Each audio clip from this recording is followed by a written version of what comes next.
Bingo. Hey, Mike. This is Bill Mel. We're here, number 6, Mike. Yep. Yeah, welcome. So we want to welcome everybody to the Behind the Wheel podcast with me, Bill Mel, and Mike Schweitzer. Yeah, and we're talking about the Lightning Sprint drivers, or we're talking to Lightning Sprint drivers across the country, kind of talking to people about what the Lightning Sprints are and what that is. You know what I mean? What is the Lightning Sprints, Mike? Yep.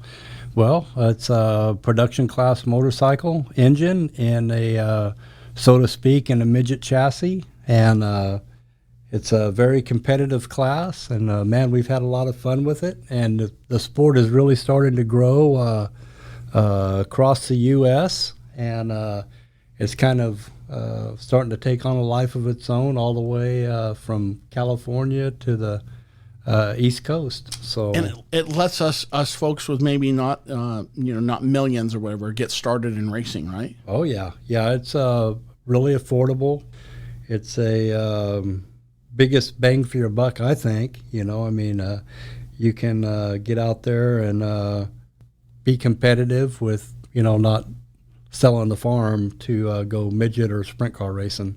Yes, I'm excited to be a part of what you guys have going on today.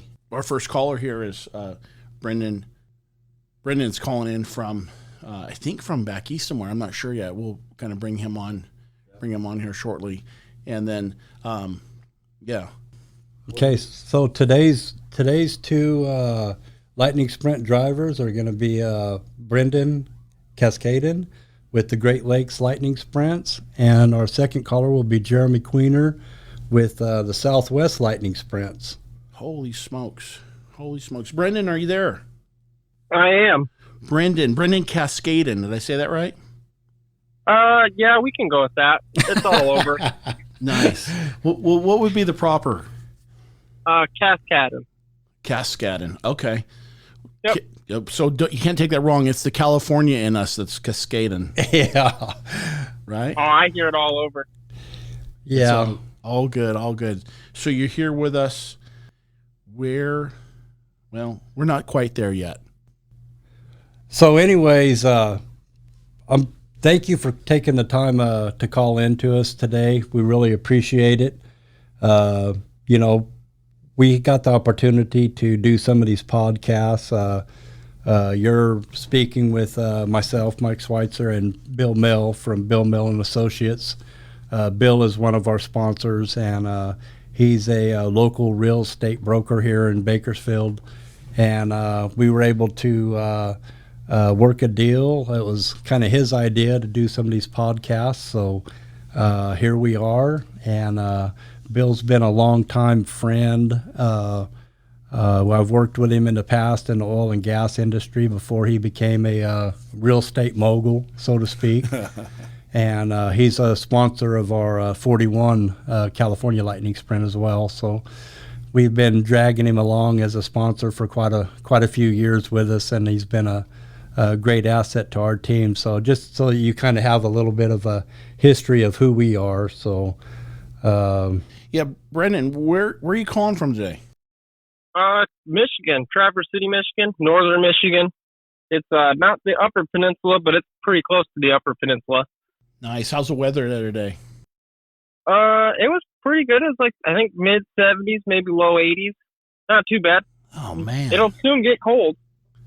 We've been over here in Bakersfield, hotter than hello, how are you? Here lately. It's been a little toasty for sure. Oh man, today was a little cooler, but I mean it's been, usually this time of year we just got out of like a 25-day stretch of 102 degrees. All triple digits. It's been hot, man. It's been hot.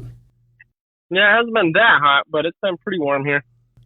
Yeah, it's been hot here. Hotter than hello, how are you? For sure.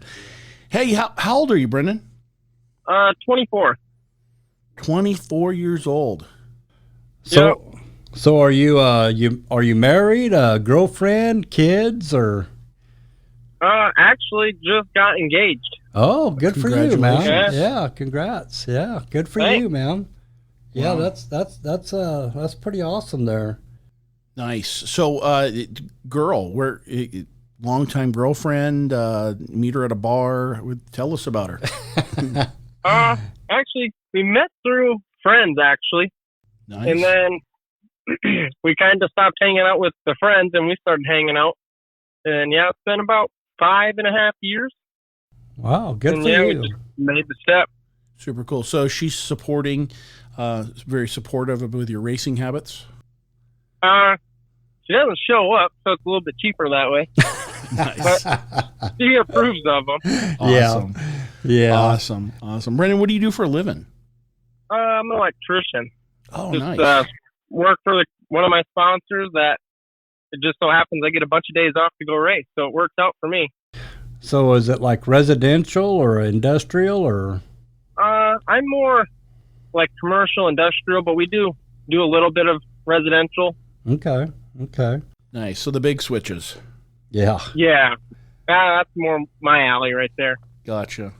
So kind of back to the lightning sprint stuff. How did you get your start in lightning sprints, and how long have you been involved with the lightning sprints? I think we're coming up on the end of our 5th season. Weird story.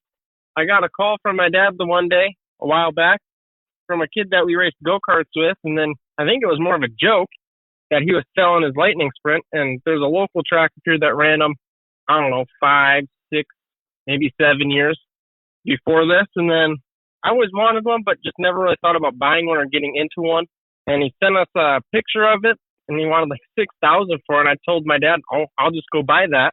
So we went and picked it up, and I ended up buying the guy's truck and trailer because I didn't have either of those. So I pretty much bought the whole operation out, and then, yeah, we started racing in, I think, 2018. I got the Rookie of the Year at that, and our only adjustments we made was air pressure. Wow. That was it. That's pretty awesome. Yeah, just for fun. Yeah. That's like plug and play, if you would call it at all, right? Yeah. Yeah, that ain't no kidding. You're pretty fortunate with just tire pressure. That's Good setup. man, yeah, that's being kind of on the money there. Hey, Brendon, what is your what car number you running? I run 0. Holy smokes, 0. What is 0. Tell me about 0. Well, I'm a big Scott Bloomquist fan, and I'm sure a lot of people think that's the reason why I went with 0. But actually, the backstory of the 0 is when I raced go-karts when I was really young, the number was 0. So that's the whole reason I actually picked 0. There's no real significance for it. Just I ran it when I raced cars or go-karts, so I stuck with 0. And then when I raced BMX, you get all sorts of different numbers, but I just stuck with 0 with the 4-wheel stuff. Gotcha. Nice. What chassis and motor are you running in that 0 car? I got 2. I got a 2018 or 17 Hyper. That's got a 0708 R1 in it, and then I have a 2020 Hyper with a 17 GSXR in it. Oh yeah. Yeah, I'm a fan of the GSXR. We run the ZX12 right now.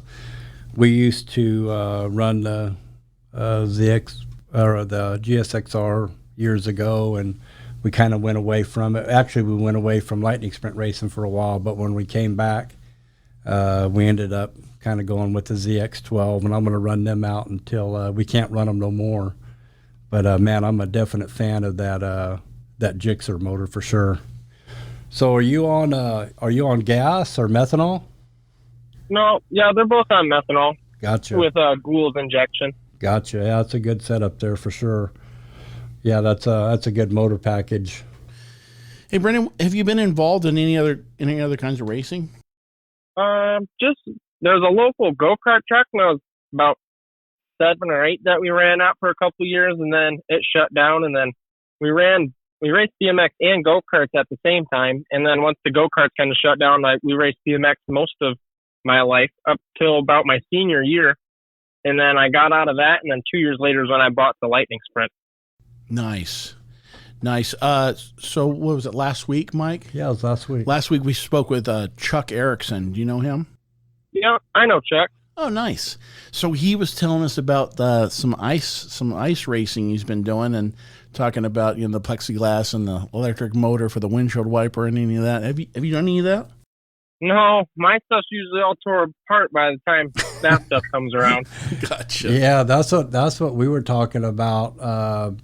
Me and him I was like, man, he goes, you need to bring that car up here. And I thought, man, I'm not bringing that car up here because mine's usually apart that time of the year for sure. Yeah, there's not too many people up here that tear their stuff down during the wintertime, and unfortunately I'm one of them. Yeah. But I try to schedule, about 40 nights a year between our two series, and I aim for hitting 30 of them. So by the time the winter stuff comes along, my motors and stuff are all toast, and it's time to send them out. So I don't get those back until March sometimes. So yeah, all my stuff's all tore apart still. Yeah. So just kind of checking out the Great Lakes Lightning Sprints, it looks like you've been having a very good season. I saw where you swept the weekend here a while back, and seems like you've been winning a few races here. Tell us a little bit about how your season's going for you. It's actually going quite a bit better than I was anticipating. Normally, I start the year with the MMSA in Indiana, and I never end up doing too good down there. I try to just keep my nose clean and not destroy stuff. But I started out the year at their World of Outlaw race. I got third, came home, swept the weekend, and then we went to Missouri for the National, and I won the first night, and then got third. And then since then, the momentum's just kind of been rolling, and things have just been clicking. We've been having a lot of fun, and so far my only DNF has been because I broke a fan. So been just having a lot of fun with it, really, just trying new setups and just really just enjoying it. That doesn't sound like a bad season at all. No, not at all, man. I'd be happy with that for sure. No complaining here. You got a favorite track up there, Brendon? Michigan? No, that's a tough question. They're all basically gravel pits. Are they really? Honestly, yeah, they're real sandy, hard texture. There's a couple tracks that are all right, but once you get the setup kind of dialed in, you can kind of bounce around wherever. You're not changing a whole lot. But probably my favorite track is Merritt because it's close to home. Been going there forever. Got my first feature win there. I think it races our cars pretty good, but unfortunately we aren't racing there this year. Yeah, due to some other issues, but that's probably my favorite one. Do you got one maybe that's outside of Michigan that you like? Are you guys outside of Michigan at all? I run all over. I'm about the only one in the state that actually goes anywhere else. But I would say my out-of-state tracks from what I've ran would be probably Hobstots up there, and then Gas City, Bloomington, and then Central Missouri. Those are probably my top 5. Yeah. Gotcha. Nice. So what's in your racing future? What are you looking to, what would you like to do? I'd like to run a big car, but those are a little expensive. And although I got great sponsors, it still costs a ton of money to do that. But I've had some offers for rides, but they just haven't really panned out super well. But probably something just in a big car would be good enough for me. Yeah. When you say big car, what are you referring to? Probably like 360s or like a 410. Yeah, sprint car. Gotcha. Yeah, I don't need to go any farther than that. That's good enough. Yeah, it's the faster you go, the more money it takes. That's for sure. Oh yeah. That's a definite. So Brendon, you're out there racing, and you've probably met quite a few people in the last 5 seasons, if you will. Is there a driver that you like racing against more than others? There's a long list of people I don't like driving with. Yeah. I think a lot of them live in California here with us. Actually, surprisingly, I like the Sextons. I like all those guys. They're fun to run with. Yeah. They run you clean. There's a couple people that like to just run you right through the tires, but okay. No, I like running with them. And there was a young guy with us last year, Jack Nichols. That guy, you could run side by side 20 laps. You wouldn't ever have to worry about touching or anything. You could run hard lines the whole time. He's about the only one that I've really met that I can fully trust to not just get bulldozed over. So I watch a lot of racing on the web and stuff like that. And that's the yellow 31 car, right? Yep. What happened to him? Where's he at now? They moved up to a big car. Oh, they did? Yeah, they were going to run closer to, because they're from Ohio, and our steer is generally Michigan. So they're trucking like 4.5 hours at minimum. So they wanted to stay closer to home. So I don't really blame them. So they got a big car, and they got a guy that helps them out with their motors and stuff. So they've been running like Lima Land in some places like that. They'll come up every once in a while, but usually just stick close to home.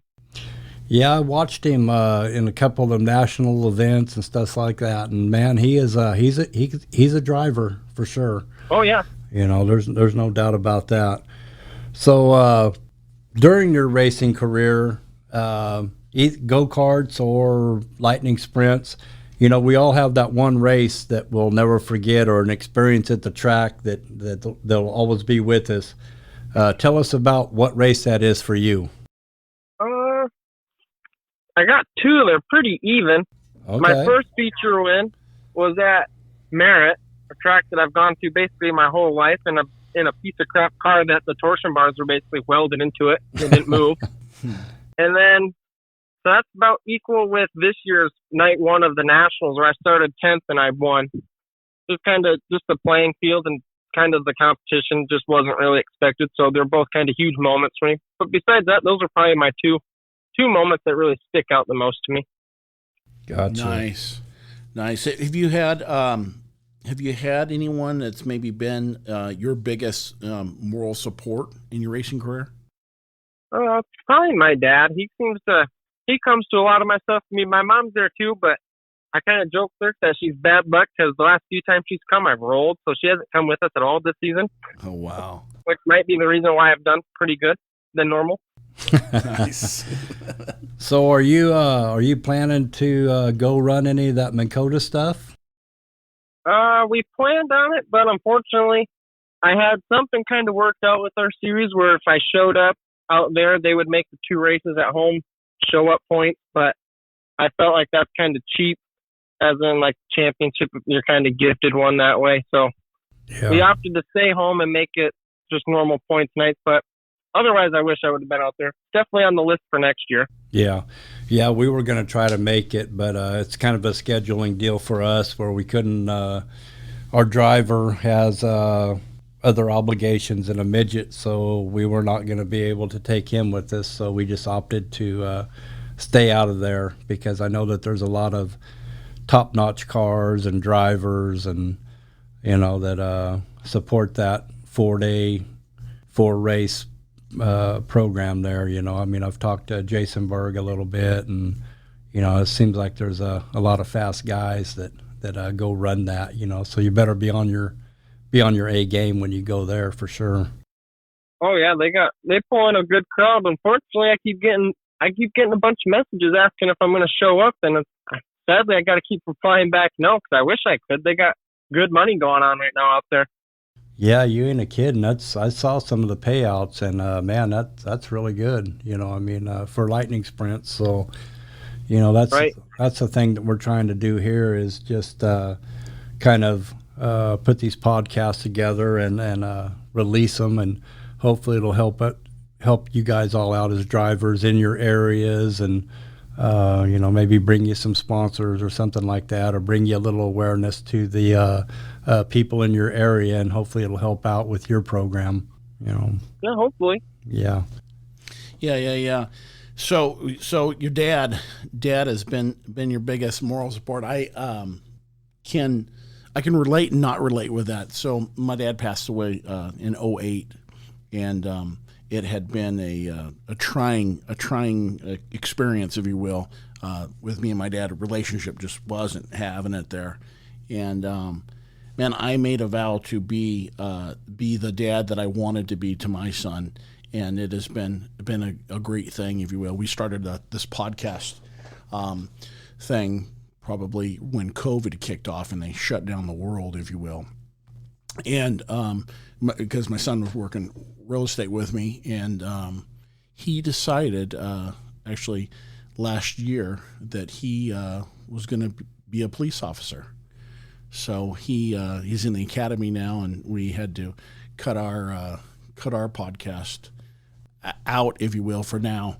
and they gave me the opportunity to open this up and to we were talking with Mike about it, and he expressed some interest in doing something about racing, and my racing experience is nil. I mean, I'm not football. I'll watch the Super Bowl, World Series. I'll watch that. I played rugby for 2 seasons, when I was like 30, and but I'm not a sports guy, and definitely could not understand why people would watch, the number 41 car go around in circles and circles and circles. I didn't quite get it, And then Mike asked me to be if I would be interested in being, sponsoring them. And it's starting to make a lot more sense to me. And it's been, what would you say, 5? Yeah, 5. This is the 5th year, I think, going forward right now. So. The point of all this is that I can appreciate that relationship, that father and son relationship. I think that these kids today need a mother and a father. But so oftentimes, us dads get caught up with the work of the day, or even our moms, single moms or not single moms, we get caught up in the work of the day if we have to dual work family, and that is, I can relate with that. That is a super cool thing to have support a dad. So kind of going back to what you were saying about being engaged, when are you tying that knot? We haven't quite figured out a date yet, but more than likely not during race season, so probably like January. Yeah, do it in the off season for sure. That's a good thing to do at the track too. No, you don't want to do that. No, that's I know some people do that, but man, that could be kind of rough, Oh, yeah, man. No, that's not quite our thing. Yeah. So some people do that, but that wouldn't fly in my household either. I just thought, well, wow, I'm here and you're here. I just won, so why don't we go win-win? Right. There you go. It doesn't always work like that, though. I mean, as you might think it might, but that's not going to happen. So. Tell us a little bit about, I'm sure that you have someone that you'd like to thank, some sponsors, or maybe, your dad, give him a shout out. And is there somebody out there you'd like to thank? Maybe crew members or something along those lines? Yeah, I mean, unfortunately, my crew is pretty small, but, I like to thank my mom and my dad, and then my dad a little more just because he is my crew guy. I mean, he doesn't do the setups or anything like that. That's all me. He kind of just listens to what I tell him to do as far as, where the tires go, what tire goes where, does the fuel, stuff like that. But, he's there every week I'm there. And it's been a struggle without him there. I've had a couple nights where I go by myself and, it definitely shows when he's not there. Oh, yeah. I couldn't imagine. Wow, but otherwise, I get lucky because I like to say that they all kind of came to me, and honestly, it's been a big, huge help. Like this year, I got a guy, and he came on this year, Green Farm. It's what is it called? A dispensary. Those are legal in Michigan, so we got a bunch of those. So he's been a massive help. We did a whole car for him and everything like that.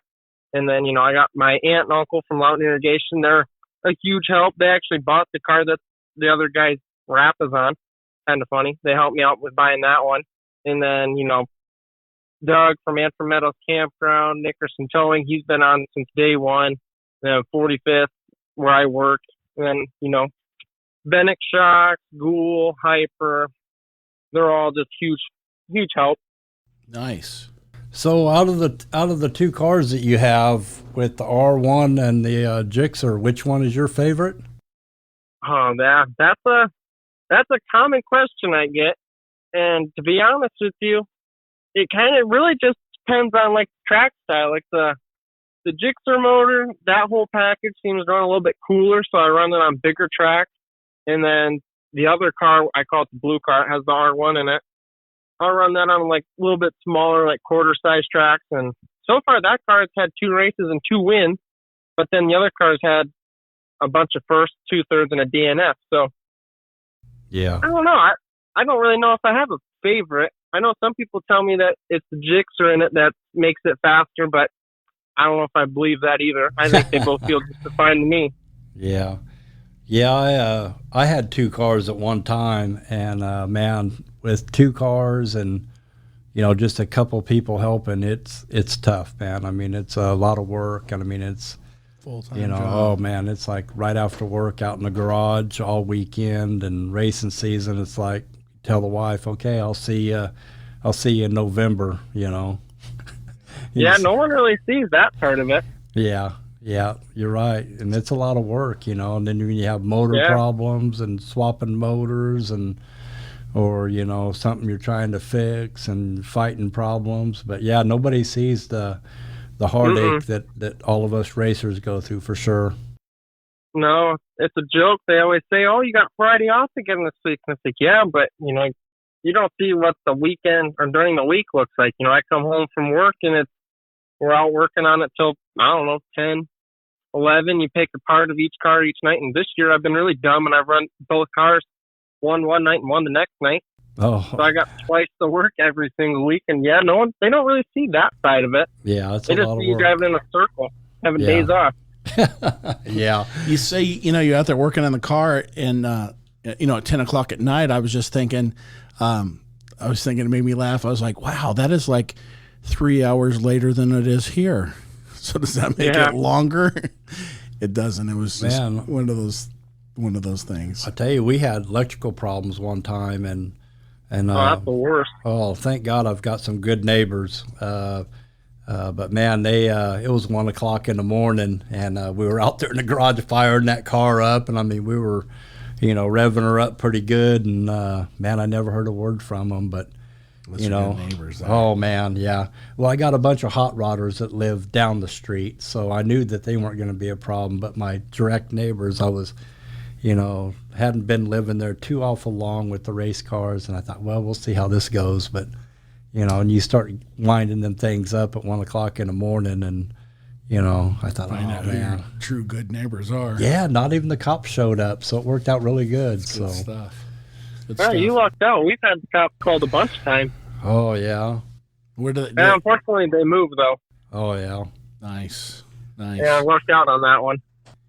So Brendon, this is about at the end of our call here. I just wanted to kind of take the time to thank you for calling in. Wanted to wish you good luck this season. And is there anything else you might want to throw out in closing? No, not really. I mean, I appreciate the call and offer to be on. It's been a fun time, and I appreciate doing these kind of things. yeah. And hopefully something comes out of it for you. And once we get these, where we start kicking them loose, we'll start letting everybody know where to find them at. And thank you again so much. I mean, you guys sound like a very top-notch group of guys up there, talking with Chuck and Barry Marlowe and them. So good luck to you for the rest of the year, bud. Yeah. Thank you, Sure, Brendon. thank you. All righty. Thank you. You bet. Have a good one. You too. Bye-bye. Wow, that was a good call, Mike. It sure was. Good call. Brendon, young one, 24, man. Yeah. Getting married. So 24, you said you've been doing it for 5 seasons. That puts him in at, what does that put him in at, 19 years old? 18 years old? Yeah, 19. Yep. 19, yeah. Wow. That is, it just seems so young. That's, Darby's what, 20, he'll be 23 next month. So, yeah. So it goes fast. I just didn't, that's just young compared to some of the older guys we've been talking to. Yeah. So our next caller here is going to be Jeremy Queener with the Southwest Lightning Sprints. And he should be another interesting call also as well. I've known Jeremy for quite a while, and we should have some good conversations with him as well. Awesome. We're just waiting for him. Jeremy will be calling in here shortly. Yeah. I was. Yep. So yeah, Jeremy, he's been around quite a while racing too, a few years, and Real good guy. He kind of bounced around between the California Lightning Sprints and the Southwest guys, and that's where he's at now, is with the Southwest Lightning Sprints, and a real likable guy, personable. Here in California, right? Yep. Yeah. Nice. He, I think he lives over on the desert somewhere or something, I believe. We'll have to find that out. Wow. In the desert. Yeah. So he's got one of them hot homes too. Oh, yeah. Yeah, typical California. So he should be calling in here any moment now, and we'll get him going. So Awesome. I know he's a busy guy too as well. He just ran last weekend, so I'm sure he's out there working on his car as well. Spinning the wrenches. Oh, yeah. Turning them. We're talking about the electrical stuff. Man, I have had, when I was younger, I bought a Sportster when I was like, I don't know, I had been 18 or 19 years old. And that thing had it ran fairly good, but it had some magneto electrical stuff that was continually just trying my patience. So I'm like, you're chasing the wire down the frame, in the frame, through the, you're like, stops here, where to do now. So I can imagine in those cars that it just. Oh, man, pain. yeah. So, I mean, a lot of us run the stock wiring harness out of the bikes in those cars, so it's kind of a mess unless you buy a cut-down harness, which a lot of guys do, and it kind of limits the wiring in there, which are, pretty expensive to do. We still run the stock harness, and, man, we've had some troubles before, and, I mean, they just, for those cars, they take a beating out on them dirt tracks like that, and the harnesses, you try to secure them the best you can, and with all the bouncing around and stuff like that, it's kind of hard on them sometimes. So Wears on them, I'm sure, quite a bit. yeah. So Mike, here we are today, episode 6 of the Behind the Wheel podcast. I'm Bill Mell with Bill Mell Associates Real Estate Services, and you are Mike Schweitzer. Mike Schweitzer. There you go. We're located here in Bakersfield, California, and our second caller today is Jeremy Queener, and he's with the Southwest Lightning Sprint Club. Jeremy, you there with us? Yeah, I'm here. There he is. He Hey, is. there's the legend, the man, legend the right there. I don't know about all that. Yeah, you're the legend, bud. Hey, thanks for taking the time to call in today, and I hope things are going good for you. No, it's I appreciate the offer by all means, in especially learning a little bit more about it right there in the race car when you came up to lineup. So it's kind of cool how that happened, and I'm glad that you guys thought of me. I'm glad to be here. Well, we're trying to involve everybody from the East Coast to the West Coast, and we've had Derek Homewood on. We've had we just finished up a caller from in Michigan. We've been all over the place. We've been to Indiana and Colorado, and we've been all over. So this is number 6. So I mean, I know, cool. Yeah, we've known each other for quite a while, but just a little background with Bill is me and Bill used to work together, and he's since became a real estate broker, and he's one of our sponsors on the 41 car. And him and his son were doing these podcasts, and his son went on to have a career in law enforcement. And so me and Bill sat down, and we kind of hammered out some things about doing some podcasts about racing. So here we are, and we're just trying to talk to some of these drivers that are behind the wheel in some of these lightning sprints, but we're in Bill's studio right here in Bakersfield. Yeah. Very cool. Good stuff. Appreciate your son's service, by the way. That's awesome. For sure. Yeah, he's not quite out yet. He's in the the academy still. He'll be out next month. And oh well, exciting times, I'm sure. Yes. A little bit of insanity includes on there. Jeremy, where are you calling from? Not far different than race cars, so right. You know about it. Where are you calling from today, Jeremy? I am in Lake Elsinore at the house. Oh, nice. Just moved down here not too long ago. I've been kind of floating around. I grew up in Torrance most of my life, and I got to about 18, 19 years old and had some job opportunities in a couple different places. Always lived in the state of California, but moved up to, actually, ironically, about 3 miles away from Santa Maria Raceway. I lived there for about 2 to 3 years. I actually worked at the racetrack when Chris Kearns had it. And then I had another job opportunity out here in Inland Empire. So moved back down and kind of been in this area ever since. So Nice. Here's the crazy thing. So we moved around a lot when I was younger, and my starting year of junior high school in 7th grade was at Lake Elsinore Junior High. And then no kidding. Yes, and then wow. I came back, and we moved around a lot. So at high school, for about 3 weeks, it was decided that we were moving to Vegas. Lived over there for about 3 weeks. And then it was decided that I would get to move with my grandmother, and she lived in Corona there off the 15. And so I went to Lake Elsinore High School for about, I don't know, a couple months before coming back to Bakersfield, if you will. This is during the... Wow, crazy. So definitely familiar. Yeah, I've been to Vegas, obviously. I think most have, but never really stayed there very long. But yeah, Corona I'm very familiar with as well. That's where my current job is. Nice. So between Elsinore and Corona, it's the congested, very common places. the congested 15, if you will. Yeah. Oh yeah. Friday afternoons are miserable going south on the 15. Miserable, yeah. But so how old are you, Jeremy?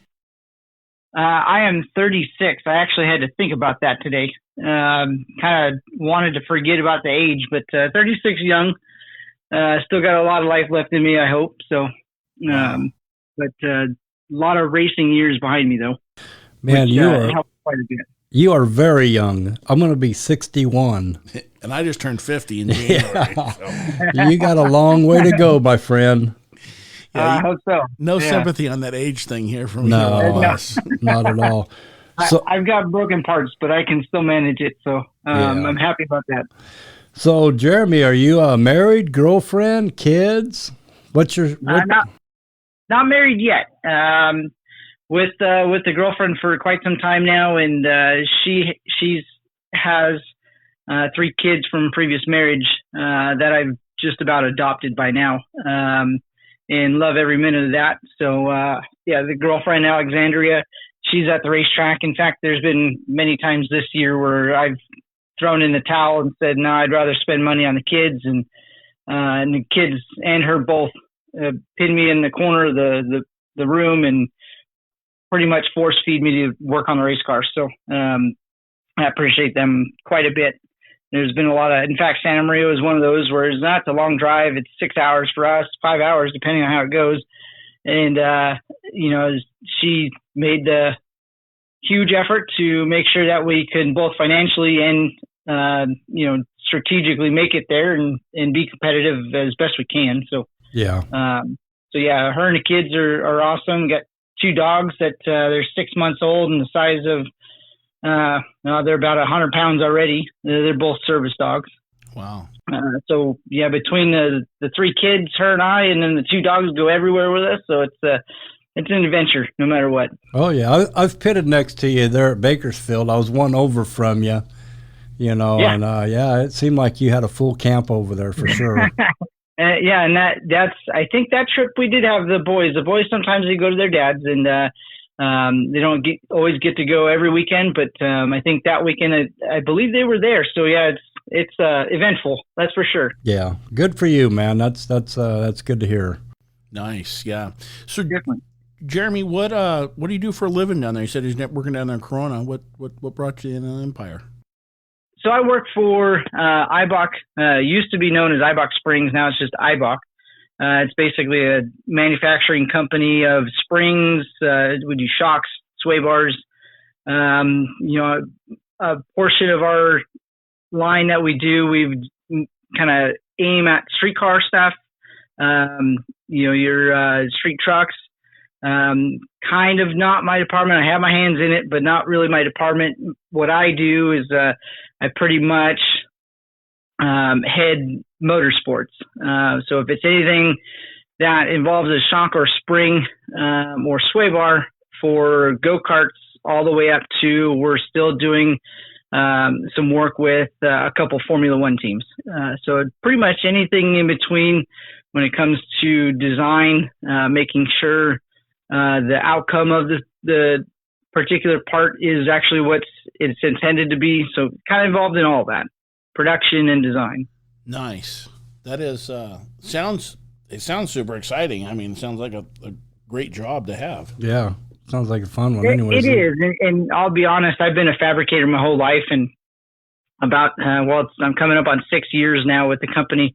A sprint car guy that I've raced with in the past, David Carty. He's the one that actually, I reached out to him and wanted to get some springs for my stock car at the time. And he says, you know what, come dressed up, want to do an interview with you. And I had nothing to do with it. I didn't want an office job or anything about it. Didn't want to even grasp the idea. And then, so I took the bait and I did, and I haven't looked back since. I don't think I'll ever have an office job anywhere else. No offense to anybody. It's just, I like hands on. And, but this one, it fits well because it's, today alone, I talked to IndyCar teams, 2 of them. I've dealt with a couple guys that are in Knoxville for the Sprint Car Nationals right now. So it bounces every day. I get to talk to these really smart teams, really smart guys, and kind of bouncing ideas and theories and how can we implement this spring onto this project kind of deal. So it is fun. I definitely enjoy it. Well, I think I need to start pitting closer to you so I can learn a little bit from you for sure. Right. Yeah. Yeah. Well, I tell you, it's I've stopped this year, but so I bought the car I have now from Paul Benedetti. He's been around Lightning Sprints for decades now. He bought the car originally. I've driven for him for the last 4 or 5 years. So he bought this car and put me in it. And he's an engineer himself. He loves trying new things. When people tell him it doesn't work, he's going to figure out a way to make it work. So him and I work pretty well with that. And so we got the car going. I think we did 1 or 2 races with it in standard mode, as I would call it, straight from Hingecraft. And then, after that, once we got comfortable with it, we started throwing different things at it, spring related, and it is a full torsion bar car, but there are springs on it still. So we've been trying things and kind of hit on something. And this year we've been pretty good. So I've been real hesitant on changing anything. Yeah. And ironically, that's the couple sprint car teams I talked to today. They're implementing very, very similar things that I've kind of tried and I'm on right now and kind of comfortable with it. So they've been running it for about a month now and had quite a bit of success. So it's kind of nice to at least learn the theory, feel the theory for myself. And when I can talk to these teams, it communicates well in that sense. It always does help when you can rationalize and mentally compartmentalize what it is they're talking about, and you can feel it, see it, touch it, kind of like, oh yes, I have a working understanding of what in the world you guys are talking about now. Yeah. It's not from outer space. Yeah. I'm on that same planet with them. Yeah. So it's a nice job. I love it. You were just telling us about, the race, the car, and getting you guys started. Was that your start in racing? So I started, my grandparents, both sides, actually raced at Ascot in the old jalopy days. Wow. They actually met each other. Both sides met at the racetrack. Ironically, my parents met at Ascot as well. They both raced at Ascot. And that's kind of where I was conceived is at Ascot. So I'm unfortunately not old enough to really remember anything. Right. When it closed in 91, I think it was. The only thing I remember from the racetrack, I was 5 at the time, was my mom getting really irritated with me. We walked across the front straightaway after a race one night, and I got all the way across and into where the figure 8 track is, and Mom looks back and my shoes are still stuck in the clay by the wall. Yeah, I remember that distinctly, and wish I was able to be around to remember watching races there. Yeah. Of course, seen lots of video of it and heard many, many, many stories about it, both sprint car side and stock car side. And it's one place I wish was still around and was still the same as it was back then. Yeah. Yeah, I've got a little history with my grandparents from Ascot and my dad, and they got into the midget racing in the early 50s, and I think they got out in like 76. But he was never had a full-time driver. They always shopped around, and I mean, they had, some of the best drivers that, man, I mean, as being a kid, I mean, and being able to see some of those drivers wheel that 60 car around, I mean, it was pretty awesome, But, I bet. Yeah. So when you were talking about Paul with the lightning sprint, so that was your first time in a lightning sprint was with Paul? Ironically, no. So I had worked after I had finished up with Santa Maria working with Chris Kearns there. I was still wanting to. I had moved back down to Torrance area. When I was working at the track, I got to know the guys with the Kittle Motorsports. It's funny how it all ties in even today. And when Danny Sheridan was still driving the sprint car. Right. So I met all them, got to know them pretty decently, and then I moved down to Torrance, and that's where the team was based out of, was Lomita, real close. And I kind of showed up to the shop one day and helped them wash the cars, and then I never left. So then I started, helping weekly, daily at the shop with the sprint car. Followed that team around for quite a while. We ended up having a couple more drivers in the car. Ronnie Gardner. We had Ryan Bernal for a short stint there. We had Danny Sheridan, of course. We had Mike Spencer for a couple of races. So it was kind of cool to work with those guys and get to know them. And after that, I bounced over. I worked with Shannon McQueen, which is local to you guys. Right. Worked on her stuff for several years, a couple of years. Was fortunate enough to go to Chili Bowl with her, do all that. When I was at Chili Bowl, small world again, Bobby McNovich was there racing the midget. I think the last time he was there. And I was over hanging out with him, and Zach Souse was there with him. Yeah. At the time, Zach Souse had owned, pretty old Lightning Sprint. He had just gotten his newer one at the time.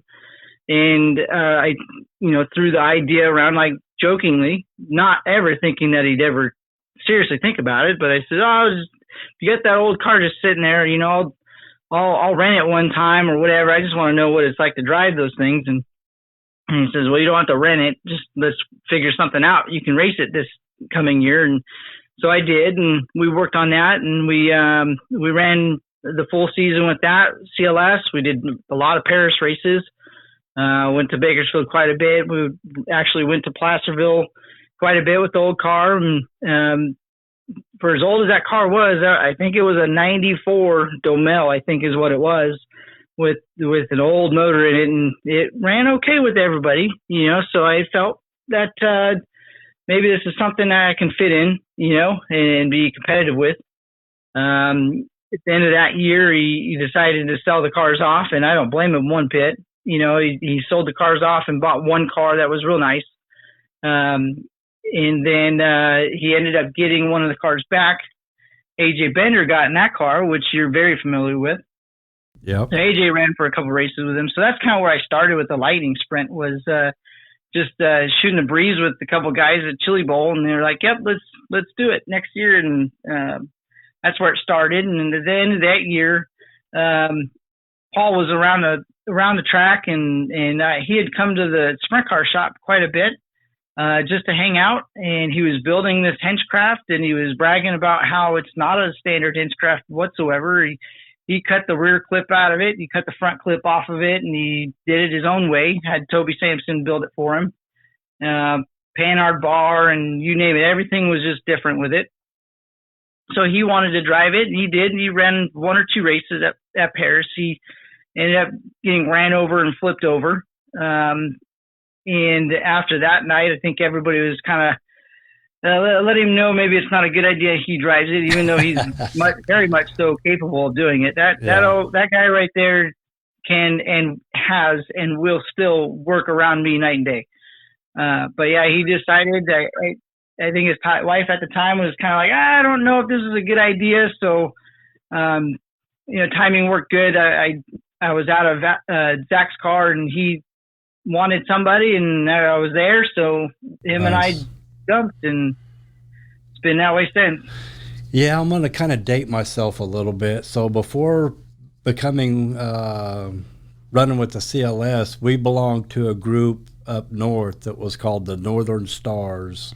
And, man, that was a vast group of guys, And then, of course, we ran with BCRA a little bit with, Lonnie Lopez had come down and run, and Cameron Beard and all them. Yeah. So, but, yeah, I think I first met Paul. I think Paul had Paul's always had the 0 car, but back then I think Paul had the 00, and Carl Van Yokes drove it.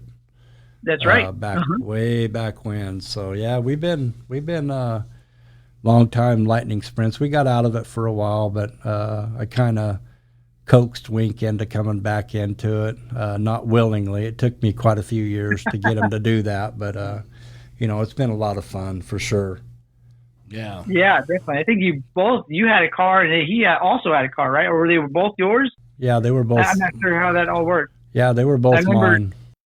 Yeah, both cars. I remember Lemoore. I think I spun out one time, and I tried to stop, and I think I clipped the right rear of you guys, Wink's car. So I still feel bad about that one. That was that was kind of a mess that week. But I remember. Oh, I see double. They're coming at me. I hope I don't hit either of them. yeah, that was Wink. So Jeremy, from what I understand, you're running number 92. Is that right?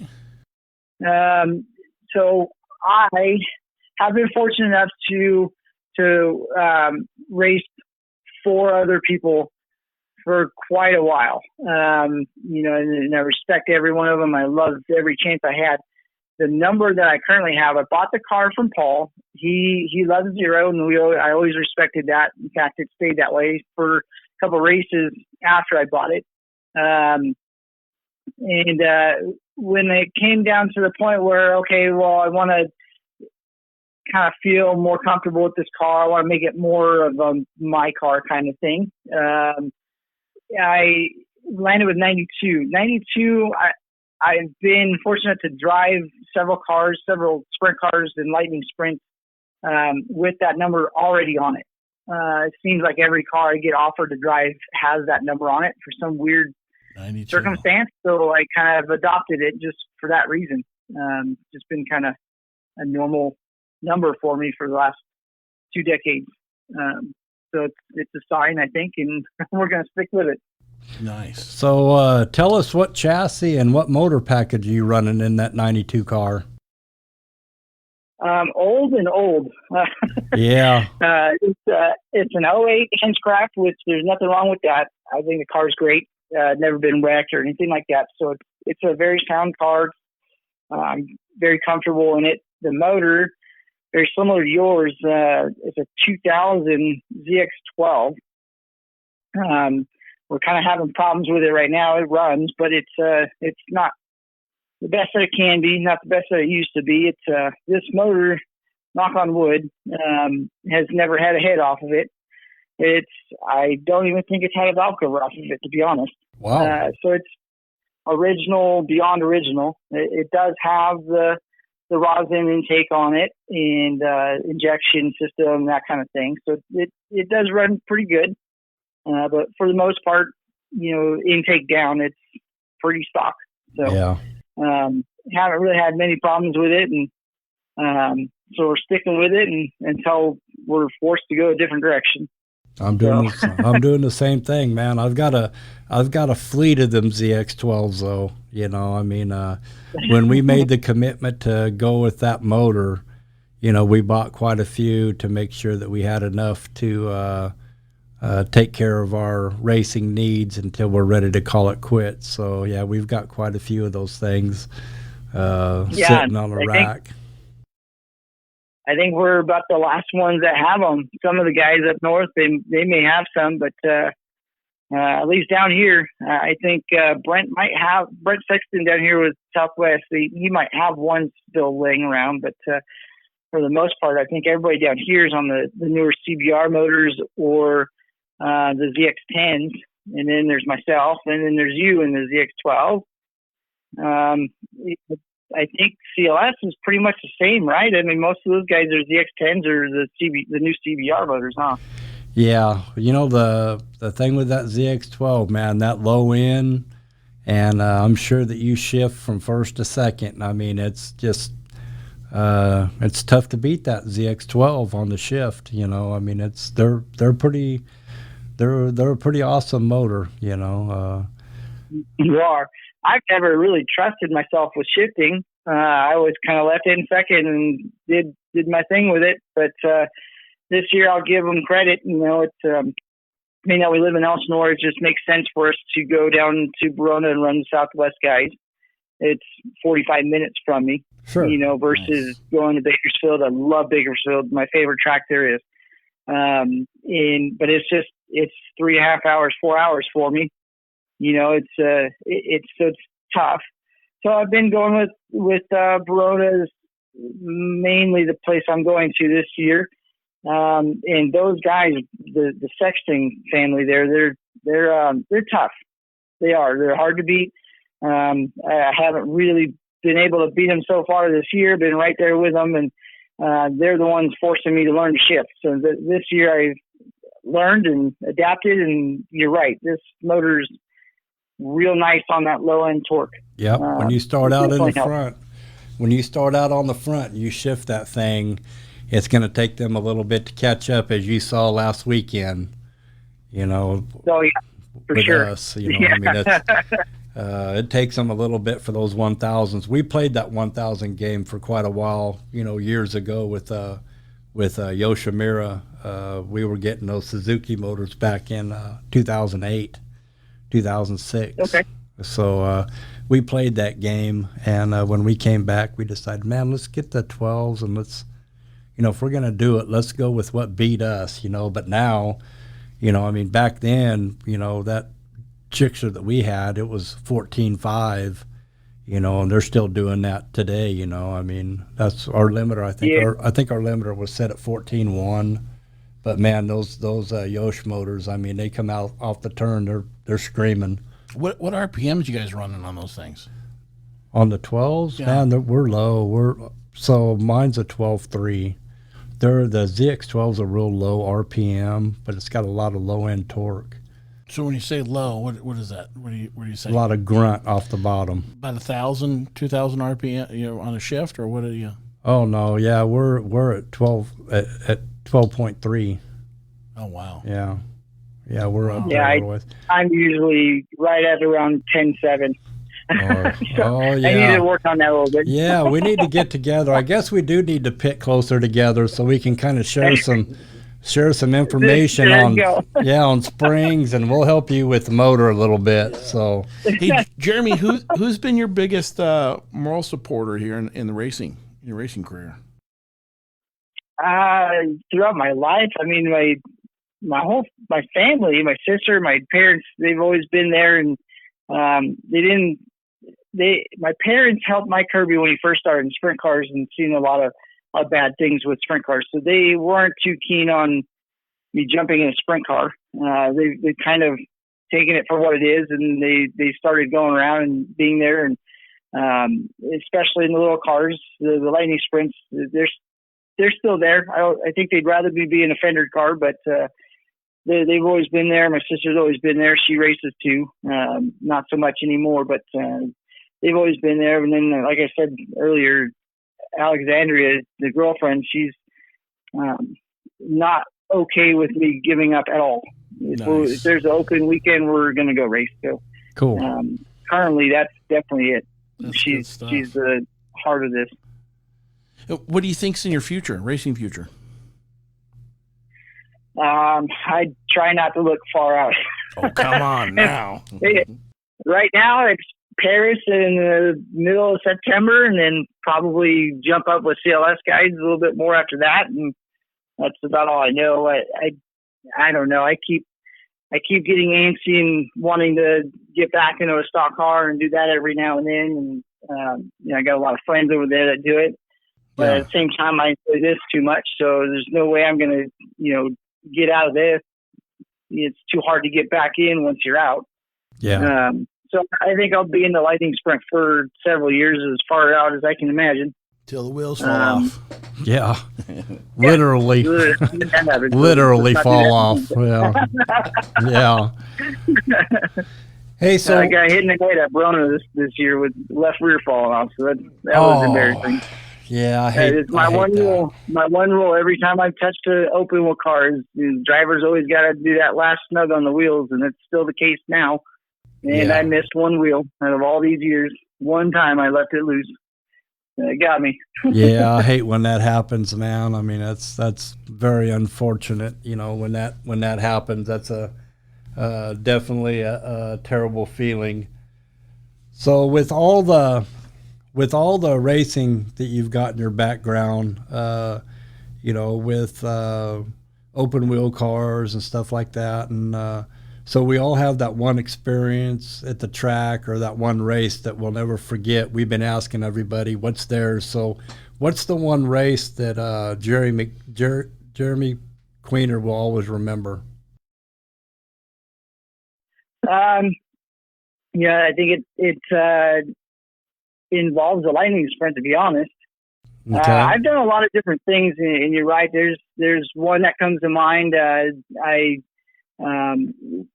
was leading the championship in the stock car at Paris, coming into the last race. It was a tight battle between two other guys, and we literally came tooth and nail, top three at the end of the race, and I snookered out the win on that deal, won the championship and Rookie of the Year, same deal. So that's always one I'll remember. I've done some outlaw figure eight stuff. That every one of those races I'm going to remember just because it's pretty nutty. So that was always fun. But most recently, I think that Lemoore trip we were just talking about, running around that little track like that, I was skeptical of it. And then once we got on the racetrack, it ended up being one of the most memorable weeks that we've had. Yeah. Rough on some occasions, but for the most part, I think that trip was very memorable. Racing with all the fast guys that were there, and Chance Crum was there from up north, and all you guys, and nobody there was slouches. So to be able to compare to them and be somewhat there with it was pretty cool. We're already gearing up for that already. We've already started. We're going to try to, that we didn't run there last year, but year before we did, and we were second, third, and eighth.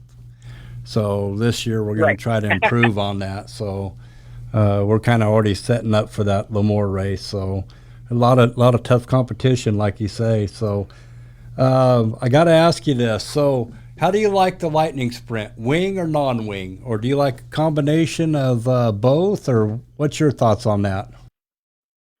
For the longest time, we've always been winged, and there's never been any option for non-wing. I think maybe Placerville would do it every now and then, but we never did make it to those. And I always complained about it. Now, I'm a non-wing guy with the sprint cars and the midgets and stuff like that, so but I didn't know any difference on the Lightning Sprint. It's always been with the wing. Yeah. This year, I think pretty much half the races that we've ran has been non-wing, and the other half has been winged. I'm torn on it. I absolutely love the non-wing.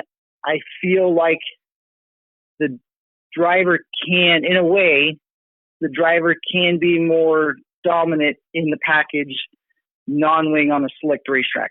Yeah. However, going back and forth, I'm learning that it's the same scenario with the wing on it too.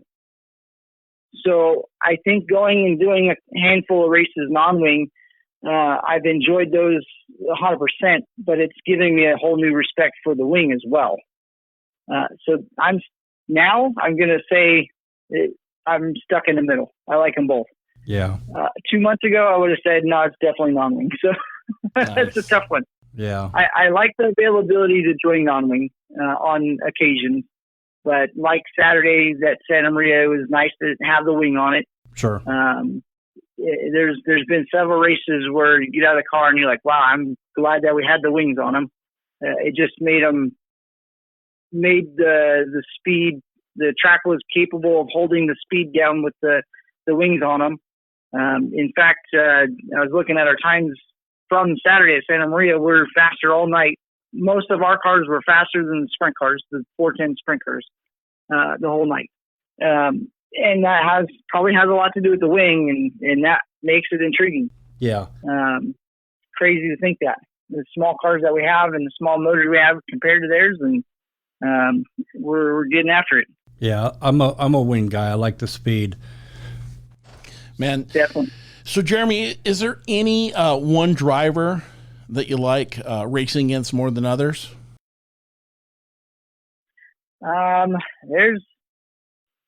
There's been so many. Maybe one that kind of is still fresh. You know, it's cliche, but I haven't really been able to race with my dad. But the couple times that I did, that's probably that one person that I respect the most.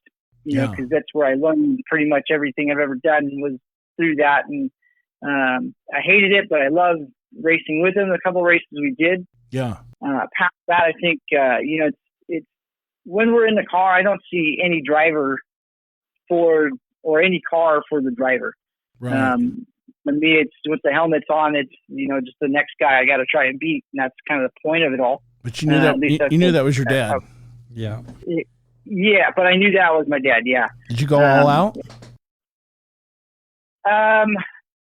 He says he did, and I don't think he did. I think he was being dad at that point. Nice. And I was still learning, and so yeah, I think he was being dad more than he was racer, and I can respect that now, knowing I've got kids in my life that I'd probably do the same. So, but yeah, there's a lot of guys throughout my driving career where I've gotten to race against, and in the race car, I don't see it any different. They're just the same as I am.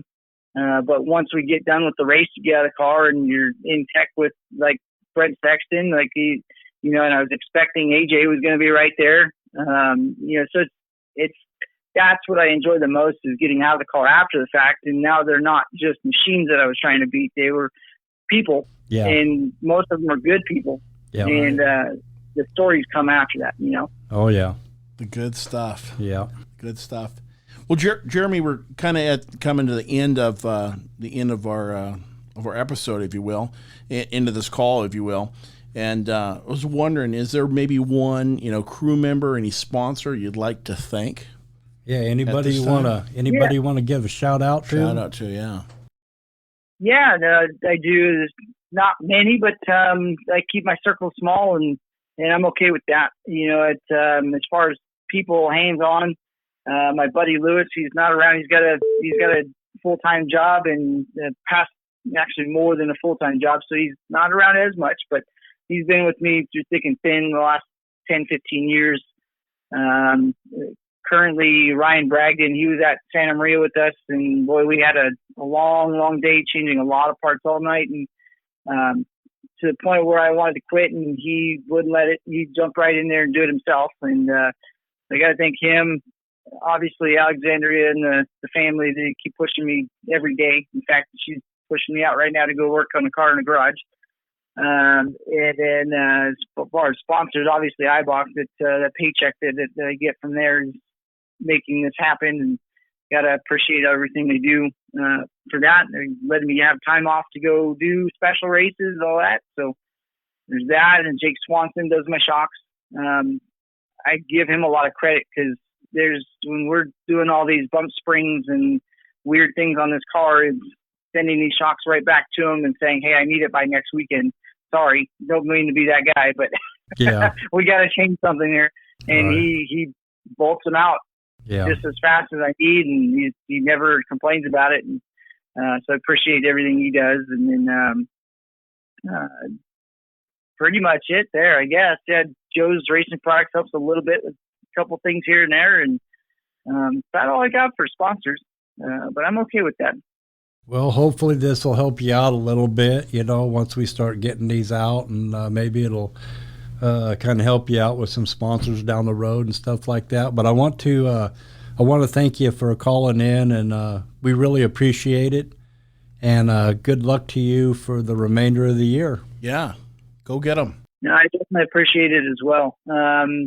Definitely respect what you guys are doing here. I can't wait to see it and share it and get everybody involved on my end and start listening to it when they come out. And, Yeah. If either of you need anything at all, I'm here. Just let me know. I'll be glad to help. Hey, thank you, Jeremy, once again for calling in. Thank you. Appreciate it. Alrighty. All right. Bye-bye. You too. Bye. Wow. That was a great show, I think. That was a great show. He, man, Jeremy had a lot of information. Yeah. And how exciting. He's working for iBox. so that springs and shocks. Yeah. Like, wow, it seems like everybody we talked to so far is already kind of in fabricating or something along those lines that takes them right to being in the car. Yep. You're the only one that I know, Mike, that's been oil and gas that kind of, you know what I mean? Yeah. Well, we've built a lot of stuff, Right. We're fixing to start doing that again. That shop is getting very close to being done. And once it does, we're going to start kicking out some stuff, and we're going to go back to building our own car again, as we did in the past. And it's been a lot of fun doing that. I mean, they're a very quick car right out of the box. So Right. we're kind of looking forward to getting that. And I've got an idea of a car that we built years ago. It was a mid-rail, and I want to, before I call it quits, I want to build one more mid-rail and get that thing out on the track, because it was a bad, fast little car. So kind of looking forward to that. I think I remember back in the day at Oil Will Service, Wink would wear the neon shirts. Yeah, orange. With the cars on them. Yeah, orange 41, yeah. And I was like, oh, wow. So, like, when I remember that, and I definitely, was not in the realm of, what, you know what I mean? Yeah. What is that? Yeah, I was just like, oh, this must be the Bakersfield thing, or you know what I mean? I just, and him and, Stringer drove the motorcycles, and I'm like, oh, I don't know, and this must be the thing, the oil field thing, is what I thought. And then when, I found out that he started racing them, I believe, or something along those lines, the best I recall. Man, I think we started,